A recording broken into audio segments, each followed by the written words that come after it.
Hi everybody, this is Mark from Mark's Mandalas, and this video is going to give you some fundamentals on dotting tools.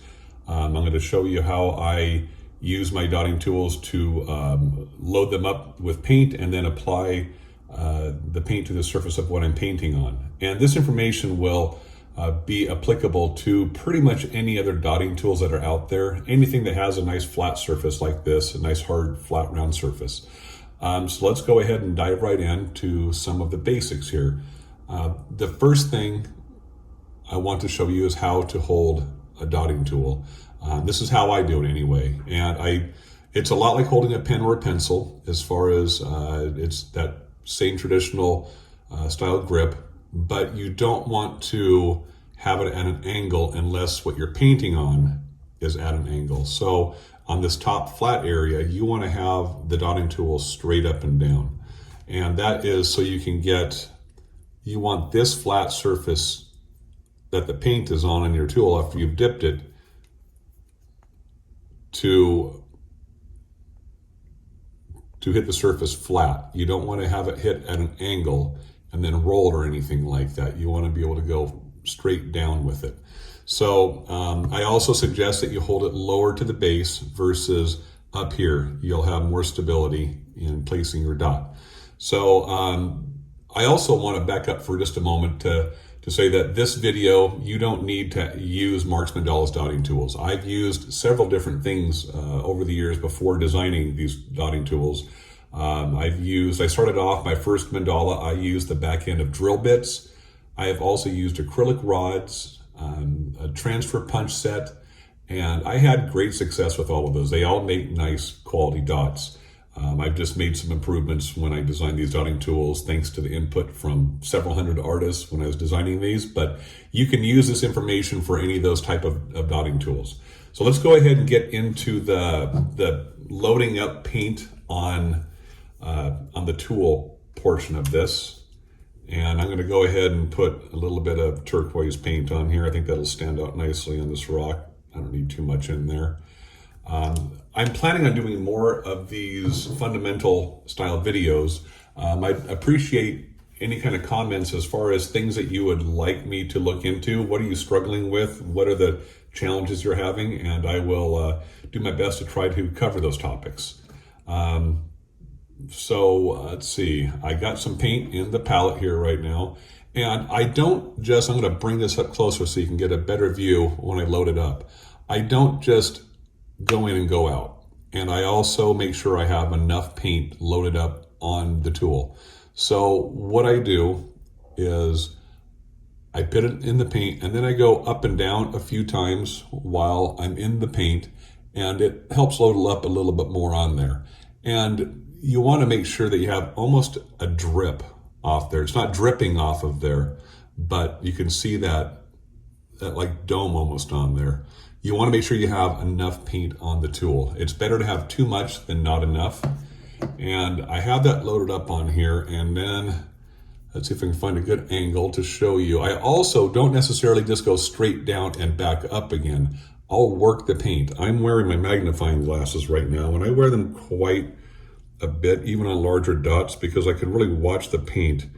As you can see, I don't go just straight down and away. I can kind of manipulate the paint by going up and down, but you don't want to lose the contact of the paint between the tool and the surface. You want to make sure that you don't want to remove the tool. See that little bit of paint still attached there? I hope you can see that. I can still go back down again, but once that separates, I don't recommend trying to go back down again. It tends to mess up the surface of the dot. And as you can see, there's a nice dome on there that will relax as the paint has a chance to settle. Something else that let me give an example of not having enough paint on the tool. And I've seen this happens quite a bit. And so you don't want to just barely put, especially with the larger tools, it's going to be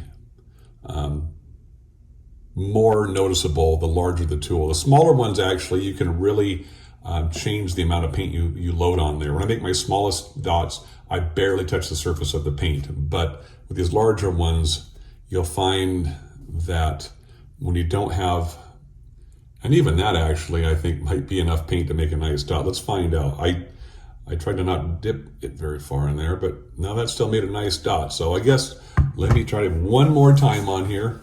And I've just, well, this also leads me to another thing that I have seen that sometimes people will do is you never want to, if you think you have too much paint on there, don't scrape some off. Never do that. Once you dip that tool in the paint, you want to make sure that you don't bump it on anything, because that is nicely loaded up, ready to go. See that nice dimple there of paint? Let me try to,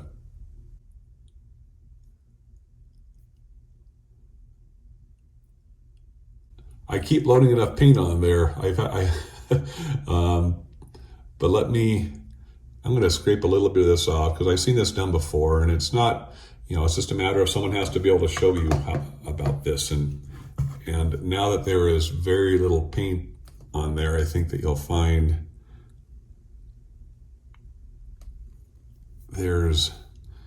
hopefully you can make that out. It's still actually a pretty decent dot, but there's not much in the center. It's a little bit transparent, but you'll tend to have issues with the quality of your dots if you don't have enough paint on the tool. And this is applicable towards, like I said, using this with decorative drill bits, transfer punches, even wood dowels, other household items that you can use for making dots. Another big thing as well is that you want to make sure that before you create a dot, you dip every time in the paint. So one dip, one dot. The only time this doesn't apply is if you're going to be walking the dots. If you're dragging the dots or making base dots, accent dots, or anything, you always want to dip, then dot, and repeat that process. If you're walking the dots, then you do one dip and you create dots that will get successively smaller. But otherwise, you want to make sure that it's one dip and then create one dot. That's a pretty important fundamental on that. I'm going to be creating some other videos on my visualization techniques for freehand dot mandalas, and I'm going to be covering, I've covered paint consistency a couple of times. I'm going to re-investigate it again and try to give you some more examples. So like I said in the beginning of this video, I would also appreciate any comments as far as other fundamentals that you would like me to look into and work on creating some video content for you. If you found this video helpful, I would really appreciate you hitting the thumbs up and subscribing to my channel. It helps me out immensely. This is Mark from Mark's Mandalas. Until next time, rock on.